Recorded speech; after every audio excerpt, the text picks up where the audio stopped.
There's no way I can cover all of the ontological and metaphysical questions that you may encounter in life when you have leisure time from work. Because of the effects of modern philosophy of language, modern metaphysics has become pretty much just another language game, as discussed in the prior podcasts on the philosophy of language.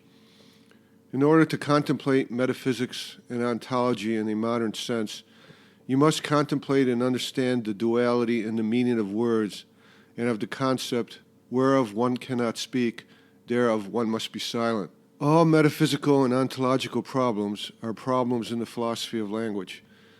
Here, in this episode, I intend only to provide you a foundation from which to contemplate and use the language games of metaphysics, and to understand its pragmatic usefulness and its existentialist implications. A foundation that in turn is built on a bedrock that is the philosophy of language. The foundation for contemplating metaphysics in terms of words whose meaning or their usefulness is best exemplified by contemplations of the meaning and associated being of proper names. The proper names that often come up in philosophy of language are names such as Napoleon, King of France, Pegasus, the Loch Ness Monster, Nixon, the Evening Star, the Morning Star. The problem with proper names is that they seem to refer or describe a real existing sense experience that is true in all possible worlds and in all languages in which that sense experience exists. And this seems to be independent of any usefulness of the words or of any attributes given these proper names. Thus, on the surface, proper names seem to defeat the duality concept of the pragmatic meaning of language discussed in the Philosophy of Language podcast, by which the meaning of words are their usefulness, except for the few words having to do with I am, whose meaning are my existence. These latter words have the existentialist meaning of my existence, expressed by words such as I exist, therefore I think, and so forth. Proper names seem to throw a wrench into this duality because proper names also seem to have an existentialist meaning. This problem with proper names has been a major issue in the last 100 years in the development of modern philosophy of language, but has been around in different forms since the time of the ancients and especially of Plato. It was known by the ancients as the problem of universals. Socrates, the bearer of a proper name, exists in a way in which the words human or humanity do not exist, or does he? As discussed in the earlier podcast, Plato, an idealist, to this day would argue that the idea of being human, humanity, or of a beautiful mathematical concept or number is not only just as real, but more real and powerful in many ways than any specific human. The former universal words are eternal. The latter individual is mortal. Aristotle and his nominalist followers to this day argue that only the individual is real. The other words are just categories by which we place individuals or attributes given to individuals. The problem presented by proper names has been used by philosophers such as Saul Kripke, Kirpke, to attack our pragmatic and existentialist theories of language in an attempt to sneak realism back into meaning.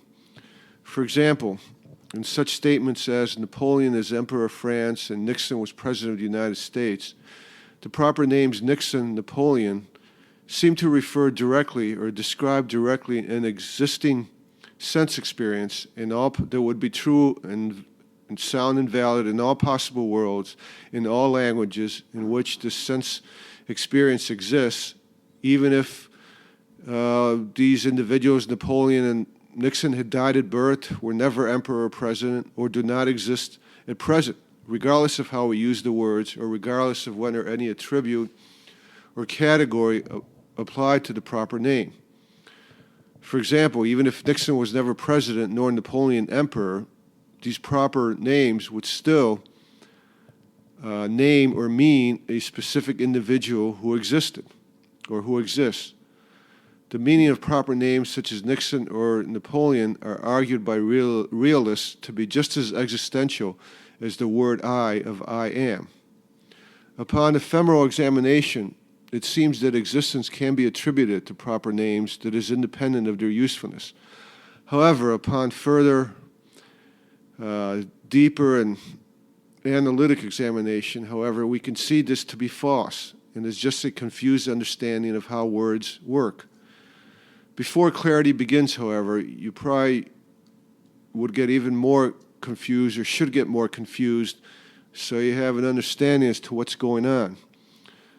You should contemplate how the creation of this proper name category of works really unnecessarily confuses an already confusing situation. Do so by comparing this Napoleon-Nixon proper name sentences to proper name sentences such as the Loch Ness Monster is big, Pegasus has wings, the King of France is bald, and to proper names such as the Morning Star and the Evening Star. In the Loch Ness and Pegasus examples, the proper names refer to the same entity in all possible worlds and all possible languages in the same ways as the Napoleon and Nixon examples. Yet, they still would have a very different meaning if, in fact, there was a monster in Loch Ness or a Pegasus flying around. Another example, saying the King of France is bald seems to apply to an existential reality, except for the fact that there is no King of France now. So, how is this King of France proper name referring to any existentialist entity? Furthermore, for millennia, the proper names Morning Star and Evening Star were used to refer to what was thought to be two completely different stars that everyone would argue would be the same in any possible world in which they exist. However, we now know through our pragmatic knowledge that these two stars are not separately existing stars, but actually one entity, the planet Venus.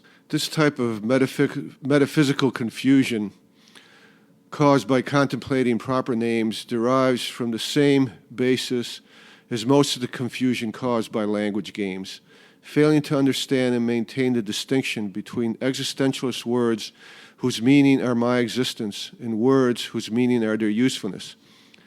As discussed in the Philosophy of Language podcast, words dealing with my I am, therefore I think, and I am, therefore I want more power are their own meaning consisting of my existence. But unfortunately, we can only contemplate or think about them in words whose meaning are their usefulness. Thus, there is always contradiction and ambiguity when thinking about existentialist reality that must and only can be overcome by other analytical tools such as empathy, analogy, fiction, creativity, or whatever is available. Whatever is available, that is, through the creative and imaginative use of logic and reason. The best way to contemplate this proper name metaphysical problem and the language used to contemplate it is by concentrating on the clearest and simplest of proper names. Whatever proper name is used to name the I of I am, therefore I think. Let's call me Joe. I am Joe, and contemplate the meaning of this Joe.